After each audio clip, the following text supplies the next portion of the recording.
Have any of you guys ever felt like anxiety is taking over your life? I mentioned in one of my recent videos how a few years ago I was going through a pretty rough time, and this was mostly due to the fact that I was struggling pretty badly with anxiety. It was pretty much non-stop for about 3 years. During that time I was in a pretty unhealthy relationship, and COVID was also going around, so I assumed that had something to do with it. To this day I still don't really know what happened to me, so if any of you guys have any insight, that would be great. But it was like I was anxious for no real reason at all, non-stop. It was like I had this pressure in my head and in my chest. Regardless though, during this time I learned some things, learned some ways to cope with some of these feelings and how to deal with them.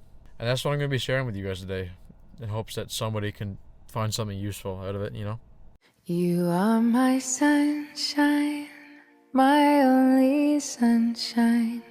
So I'm sure, as a lot of us know, anxiety can be caused by a multitude of different things.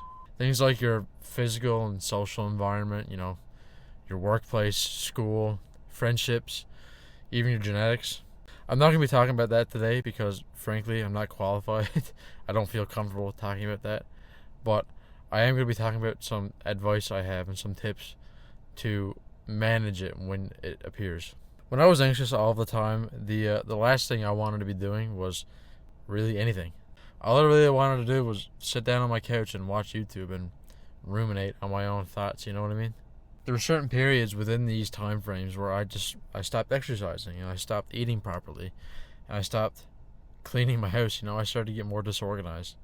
And this leads me to the 3 tips that I have and just how each one helped me. So the first tip that I have is to simply try and stay organized, stay tidy, not let everything fall apart around you. A lot of times when people are anxious, they proceed to just give up on things and let everything fall apart, you know what I mean? As I said earlier, when I said I wanted to just sit down and watch YouTube all day, it honestly wasn't even really that I wanted to watch YouTube necessarily. It's just I wanted to feel something good as opposed to feeling anxious.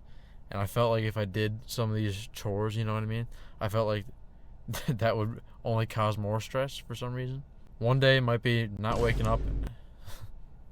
One day it might be making up and not making your bed right away, or not making it at all. And the next day it might be not cleaning the dishes. And, before you know it, your house is a state. And that only leads you to feel more anxious. It doesn't help anything. One of the key things that I realized is that I could get stuff done regardless of how I felt, Just because I didn't want to do something doesn't mean I wasn't physically able to do it.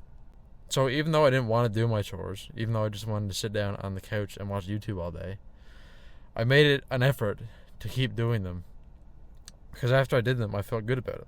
You feel good about it because it's something that you didn't really want to do, and you did it anyways. And so that makes you feel good, which helps quell the anxiety a little bit.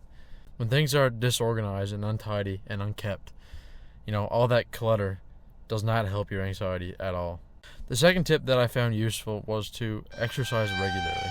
Now, I go to the gym regularly and I weight train, but you don't necessarily have to do that. I know the gym is scary for a lot of people, Gym anxiety is a real thing, and most people don't even know where to start. But assuming you can walk, you can exercise. It doesn't have to be intense, It just has to be, even as little as like 10 minutes every 2 days, you know what I mean? A little 10-minute walk every other day is better than nothing. And when you get it done, you feel good about yourself because, secondly, you kind of already know that you should be exercising anyways, but it was also something that you didn't really want to do. Maybe it was something that you even thought was hard, depending on your level of physical fitness, even aside from all the physiological benefits of working out. So if you exercise at some point throughout the day or every couple of days, you feel good about yourself because you exercised, you challenged yourself, and you did it. And so that also helps cool the anxiety. The last tip I've got is to try your best to quit smoking and quit caffeine. In all honesty, these are not big issues for me, and they weren't big issues for me.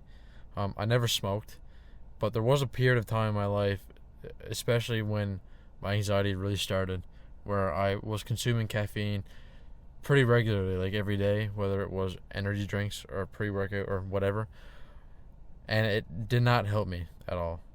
And the only reason I bring up smoking is because I have friends who smoke regularly, whether it's weed or cigarettes or vaping or whatever. And the interesting thing is that they all tell me that their anxiety and their stress has gotten worse since they started smoking. Which is interesting because that's often the reason why people start these things. You know, they start smoking cigarettes and start smoking weed to stay calm and relieve their stress.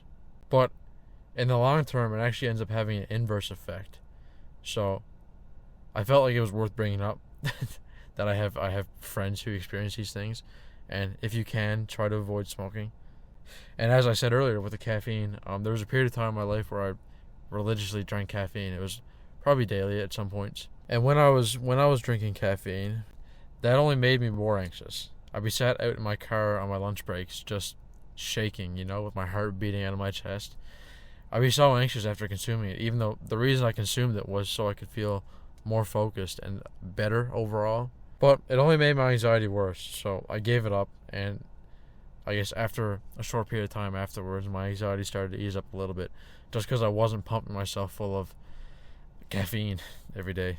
And given the popularity of these two coping methods, or coping mechanisms, if you will, I figured it was worth bringing up that you should try to avoid these if you can. So yeah, that's about it. Those are some of the things that I used to help manage my anxiety when I was really going through it a couple years ago. Like I said, I don't really know what happened to me. I kind of just wrote it out and eventually just kind of went away. But through those experiences, I learned these sort of methods to help me manage it. So just to summarize, the first tip is to stay organized and tidy so that you feel accomplished during the day and so that you don't have as much clutter laying around the house. If you ignore these things, if you ignore your chores and your daily tasks and stuff, say for instance you have your bed unmade and there's dishes in the sink and the floor's a mess and whatever, you only end up feeling worse because in your heart you know that you should be doing these things and your anxiety only increases from that. So it's best to try and stay on top of these things and not let everything stay out of control. The second tip is to exercise regularly. It doesn't have to be a lot. Like I said, as little as like 10 minutes every couple of days would benefit you. It's mostly so that you feel accomplished, you know, so you feel like you did something good with yourself, on top of the numerous physiological benefits of exercise.